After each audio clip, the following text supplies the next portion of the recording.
Falando um pouco a respeito dos receptores autonômicos cardíacos, o que nós podemos observar aqui, na letra A e na letra B, são justamente as ações dos sistemas autonômicos simpático e parasimpático. No simpático, a medula liberando norepinefrina e a norepinefrina atuando em alguns receptores localizados no coração. Quais sejam esses receptores? Os receptores beta-1, que preponderam no coração, os receptores beta-2 e os receptores alfa-1, que estão localizados na vasculatura do coração, nas artérias coronárias.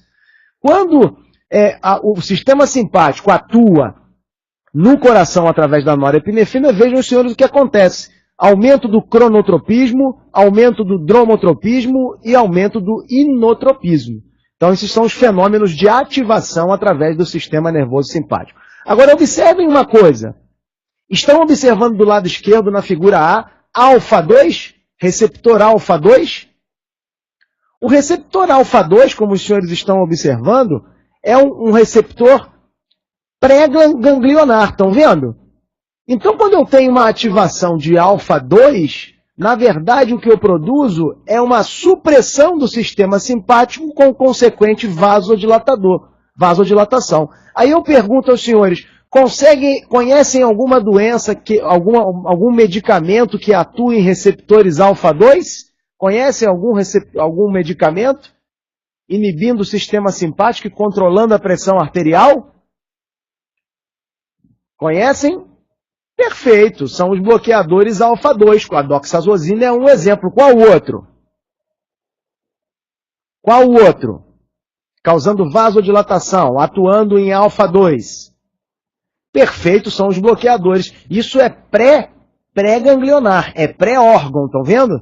Então bloqueia lá no sistema simpático, na medula, inibindo a liberação de norepinefrina. Interessante isso, né? Então a ação em alfa-2 ela é vasodilatadora, em alfa-1 vasoconstrictora, mas nós estamos falando aqui da estrutura cardíaca. Então a norepinefrina pelo sistema simpático atua em beta-1 de forma preponderante, em beta-2 e em alfa-1. Ok? E o sistema vagal, letra B, à nossa direita. Sistema vagal, o mediador fundamental qual é? A acetilcolina. A acetilcolina atua em receptores muscarínicos. A nível medular, como a acetilcolina atua? Estimula receptores muscarínicos, evitando o quê? Evitando a liberação de norepinefrina. Então, o que vai acontecer? Na verdade, quando você tem uma supressão da ação da norepinefrina, você tem o quê? Uma redução desses fenômenos aí, cronotropismo, dromotropismo e inotropismo. Além disso, a ação da acetilcolina diretamente no vaso, que não é o caso aqui dos receptores, causa vasodilatação. Entendido, senhores? Entendido? Perfeito? Muito bom. Ok. Então, se não vejamos, sistema vagal, acetilcolina, sistema simpático, norepinefrina. Nos vasos, prestem atenção, como acontece na musculatura vascular. O sistema simpático libera a norepinefrina que age o quê? Preponderante. Qual é o receptor preponderante nos vasos sanguíneos? Preponderante. É o alfa-1. Tem alfa-2 também? Tem alfa-2? Tem alfa-2, perfeitamente. Também tem. Então o sistema simpático libera a norepinefrina que vai atuar aonde? Em receptores alfa-1, preponderantemente, causando o quê? Vasoconstricção. Causando vasoconstricção. Entendido, gente? Além disso, o próprio aumento da concentração de norepinefrina também estimula a alfa-2 a nível da medula, fazendo com que haja o quê? Redução da liberação de norepinefrina. Porque existe receptor alfa-2 no vaso? Também existe, em uma menor concentração. Observem a seta, prestem atenção. Desse lado do sistema simpático, olha que interessante. Estão vendo uma seta que aponta norepinefrina alfa-2, ação sobre norepinefrina, estão vendo? Isso aqui é o chamado o quê? O chamado feedback, perfeito? Isso é o feedback. Se aumenta demais a concentração de norepinefrina, essa própria norepinefrina age em alfa-2 medular, fazendo com que haja redução da liberação desse mediador. E além disso, a norepinefrina atua em alfa-1 e em alfa-2. Quando a norepinefrina atua em receptores beta-2 cardíaco, o que acontece na verdade? Redução do tônus vascular. Estão vendo aqui, gente? Se você tem redução do tônus vascular, você tem aumento do diâmetro do vaso. A isso se dá o nome de vasodilatação.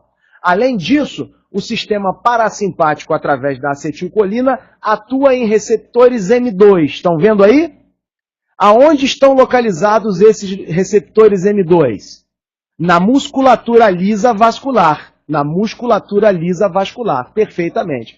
Então isso também reduz o tônus vascular, causando vasodilatação. Então a vasodilatação e o controle autonômico vascular, ele ocorre fundamentalmente o quê? Através de quê? A vasodilatação. Estimulação de receptores beta-2 a nível vascular e de receptores muscarínicos no músculo liso vascular, através da acetilcolina. Todos entenderam isso? Todos entenderam? Os receptores autonômicos vasculares, isso já caiu em prova. A pergunta de prova foi a seguinte. A atuação em receptores alfa-2 pré-ganglionares causa o quê, senhores? Olha a pergunta. Quero prontidão na resposta. A atuação da norepinefrina em receptores alfa-2 pré-ganglionares causa o quê? A nível medular, vasodilatação, que é justamente esse alfa-2 que vocês estão vendo ir para a medula aqui, onde está escrito simpático, senhores, perfeito? E a atuação da norepinefrina nos receptores alfa-2 ganglionares, lá no vaso, causa o quê? Vasoconstricção, estão vendo? É esse de baixo, perfeito. Então a pergunta da prova era: atuação em receptores alfa-2 pré-ganglionares causa vasodilatação. Era a resposta correta. Entenderam? Receptores alfa-2 medulares, quando ativados pela norepinefrina, reduzem a liberação de norepinefrina. Então você tem o quê? Perda do tônus vascular, 69. Vasodilatação. Quando eu tenho a norepinefrina liberada na medula, atuando preponderantemente em receptores alfa-1, que são aqueles que predominam na musculatura vascular, eu tenho vasoconstricção. Mas eu também posso ter vasoconstricção na atuação de receptores alfa-2, que são em menor concentração, né? Menor concentração. Perfeito? Perfeitamente. Nos ganglionares são, na verdade, vasoconstricção. Nos pré-ganglionares é que são vasodilatação, perfeito? Pré-ganglionar, vasodilatação, que é essa imagem de cima aqui, ó, suprimindo a liberação de noradrenalina, de norepinefrina. Entendido, gente? E o parasimpático atuando ali em receptores muscarínicos. Muito bom. Perfeito. Então vejam aí, ó, para que nunca mais confundam. Os receptores autonômicos vasculares são alfa-1 e alfa-2, evidente que preponderantemente alfa-1, né, estão vendo? Esse pós-juncional, na verdade, são os ganglionares. Então isso causa vasoconstricção, revisando o que a gente acabou de ver. E o alfa-2 pré-juncional, que é aquele justamente, olha aqui, ó, retornando, esse aqui ligado ao simpático, aqui em cima, com o sinal de negativo, causando o quê? Causando vasodilatação, redução da liberação de noradrenalina com redução do tônus vascular, ao que se dá o nome de vasodilatação. Está bem entendido isso? Está bem entendido? Além disso, a vasculatura apresenta receptores beta-2 em pequena quantidade, menor, e receptores muscarínicos na musculatura lisa vascular. Então, a atuação em beta-2 e M2 a nível vascular, pós-juncional, ocasionará vasodilatação. Retornando o slide, está bem entendido aqui no meu lado direito, parasimpático, acetilcolina, receptores muscarínicos? Está bem entendido isso? Ou a supressão da norepinefrina, a atuação o agonismo da norepinefrina no beta-2 causando vasodilatação? Muito bom, era isso que eu precisava que os senhores entendessem para que eu pudesse seguir a aula explicando a respeito de outros receptores, principalmente os receptores cardíacos. Presta atenção. A via beta-adrenérgica é de fundamental importância compreender a via beta-adrenérgica. Por que eu digo isso? Porque existe uma patologia dentro da cardiologia onde a nossa atuação fundamental é sobre essa via adrenérgica, ou patologias. Quais são? São as que a gente mais trata. A insuficiência cardíaca e a doença arterial coronariana, não é isso? A via beta-adrenérgica, os descobrimentos, né, o estudo, o entendimento de como funciona essa via foi fundamental para o melhor tratamento e para a redução da mortalidade em pacientes portadores de insuficiência cardíaca. Os senhores sabem muito bem disso. Então, o que acontece nessa via? Essa via é a via de comando do coração. Todos entenderam até aí? Veja, ocorre, na verdade, um estímulo de um primeiro mensageiro. Observem e anotem no caderno caveira, porque isso já caiu em prova. Um primeiro mensageiro. Quem é o primeiro mensageiro? Aquele que vem lá, que é liberado das suprarrenais por uma ação medular, por um comando medular. Quem é? A norepinefrina. Tudo bem até aí? O primeiro mensageiro da via adrenérgica é a norepinefrina. A norepinefrina irá agir sobre algumas proteínas do receptor beta, da via beta-adrenérgica, como a proteína G. Essa proteína G vai interagir com a adenilciclase e vai ativar a produção de AMP cíclico. Aí sim, a AMP cíclico é o segundo mensageiro. Todos entenderam isso? Primeiro mensageiro, norepinefrina. Segundo mensageiro, o AMP cíclico. O aumento das concentrações de AMP cíclico ou a não degradação de AMP cíclico fará com que haja o quê? Uma maior disponibilização do íon cálcio, fazendo com que haja uma ativação em todos os sentidos das propriedades contráteis do coração. Cronotropismo, inotropismo, isso está bem compreendido pelos senhores? Então a via beta-adrenérgica fundamentalmente funciona através do seu segundo mensageiro, que é o AMP cíclico, num produto final aumentando a concentração de cálcio, ok? Aumenta a concentração, o trânsito de cálcio dentro do citosol. Por isso essa segunda afirmativa aí, ó. Esta sequência de eventos acarreta modificações nas enzimas e nos canais de íons, desencadeando, entre outras respostas, alterações no metabolismo e principalmente no trânsito de cálcio citosólico. O que acontece na verdade? Vocês sabem muito bem, para que haja o processo contrátil, o que acontece? Os canais de sódio se abrem e a partir do momento que os canais de sódio se abrem, penetram na célula juntamente com o íon sódio os canais de cálcio. Já vamos fazer, todos estão me ouvindo bem? Todos estão me ouvindo bem? Então já vamos fazer um casamento aqui. Já vamos fazer um casamento, para que vocês entendam o fluxo iônico. Presta atenção. O casamento é o seguinte. Sódio se casa com cálcio. E potássio casa com quem?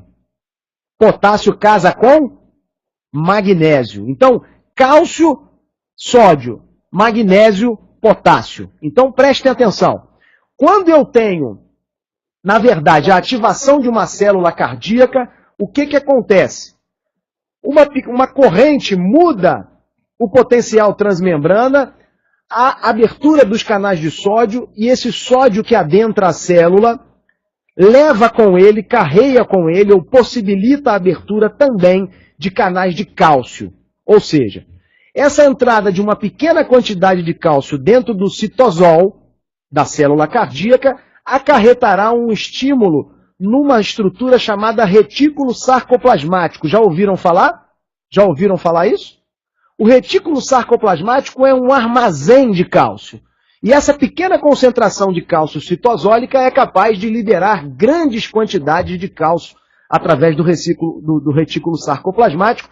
E quanto maior for a concentração de cálcio, maior será o quê? O agrupamento de pontes cruzadas. Pontes cruzadas são estruturas que, quando encurtadas, provocam sístole. Então é muito fácil de compreender que, quando eu tenho aumento do segundo mensageiro, o AMP cíclico, eu mudo o trânsito de cálcio, fazendo com que haja uma maior disponibilização dentro do citosol, para que o cálcio possa ser liberado em massa pelo retículo sarcoplasmático. E assim se dá o processo sistólico. Todos entenderam isso? Todos entenderam isso? Na verdade é isso que acontece, é o estímulo do cálcio pelo cálcio, é isso mesmo, perfeitamente. Então assim se dá a via beta-adrenérgica. Dentro da via beta-adrenérgica, nós temos essas proteínas que são as proteínas chamadas de proteína G, que são proteínas que proporcionam a interação do receptor beta com o precursor do AMP cíclico, que é uma substância chamada adenilciclase. E dessas proteínas G nós temos dois tipos. O criador é inteligente e criou o quê? Uma proteína G estimuladora, que é a chamada proteína GS, e uma proteína inibidora, que é a chamada GI. Então vejam os senhores, mais uma vez retomando o raciocínio, dentro do sistema da via beta-adrenérgica, nós temos proteínas de estimulação e de inibição. Que isso fique bem claro para os senhores. Quando há uma ativação da via beta-adrenérgica através da proteína G do tipo S, essa atuação está sendo realizada pelo sistema nervoso simpático, pela norepinefrina. Isso vai estimular a ativação da adenilciclase e vai produzir mais AMP cíclico. Está bem entendido isso? Que dentro da via adrenérgica, o sistema simpático atua sobre a proteína G estimuladora, que é a GS? Está bem compreendido? Só que não pode só ter sistema de ativação na via beta-adrenérgica. Então, o que acontece? Nós temos também uma via de inibição. E essa via de inibição dentro da via adrenérgica é aquela que atua sobre a proteína GI. Sob a atuação de quem? Da acetilcolina mesmo, do sistema nervoso simpático, do sistema nervoso parasimpático. Então, o que acontece quando a acetilcolina atua em receptores GI? Inibe a ativação da adenilciclase e, senhoras e senhores, se eu não tiver ativação da adenilciclase, eu vou ter o quê? Uma menor concentração do AMP cíclico, uma maior ativação de canais de potássio. E o que vai acontecer?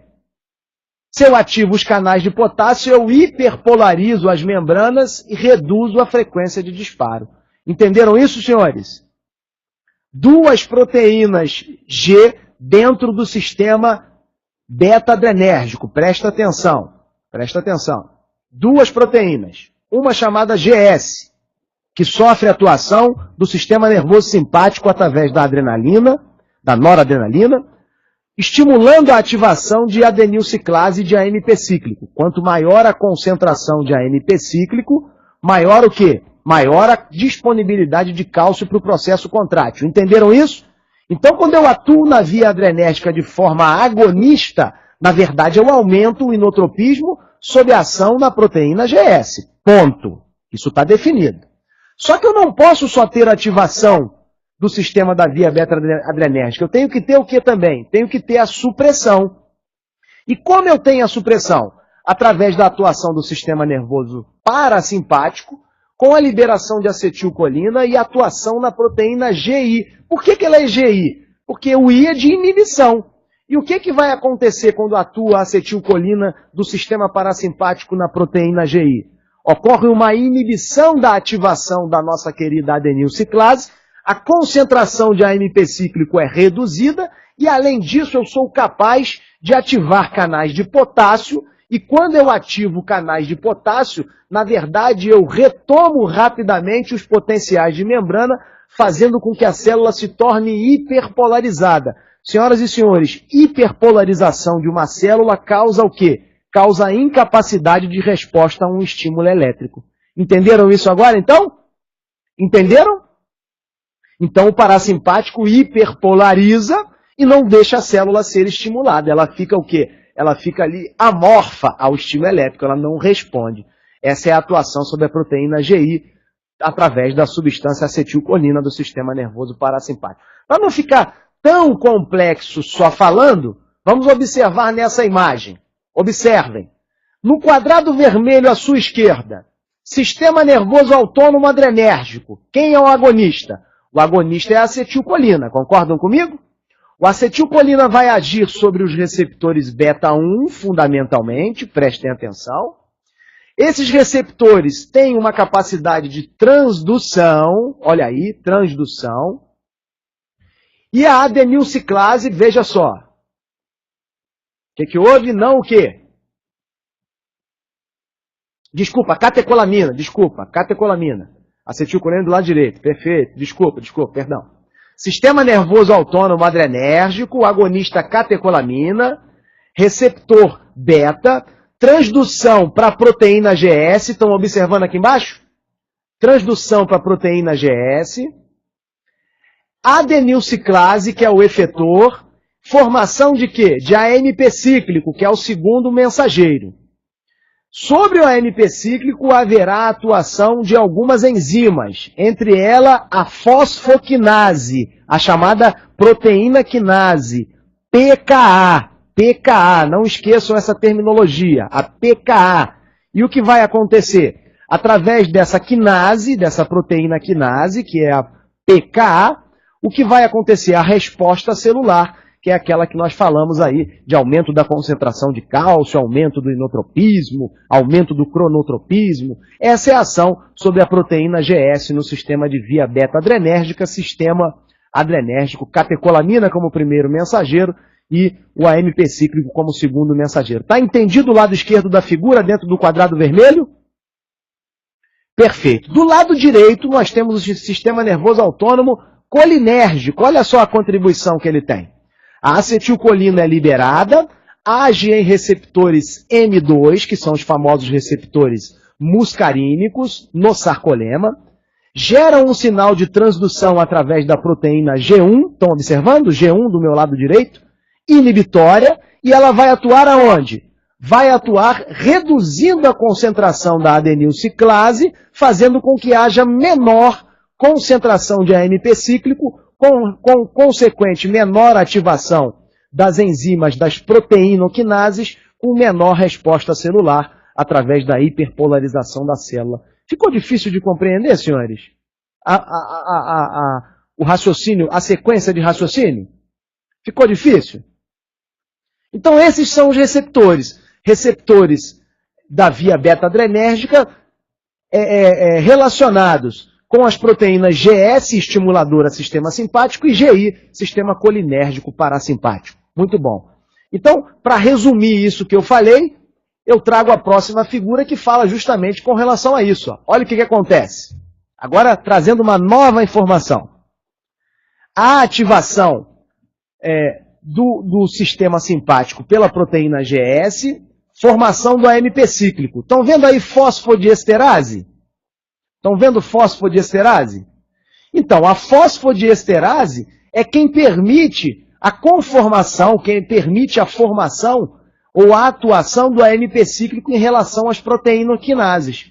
Por isso que nós dissemos que ver, vou falar uma coisa para vocês, existe uma substância que vocês utilizam em terapia intensiva que tem propriedade inotrópica e vasodilatadora.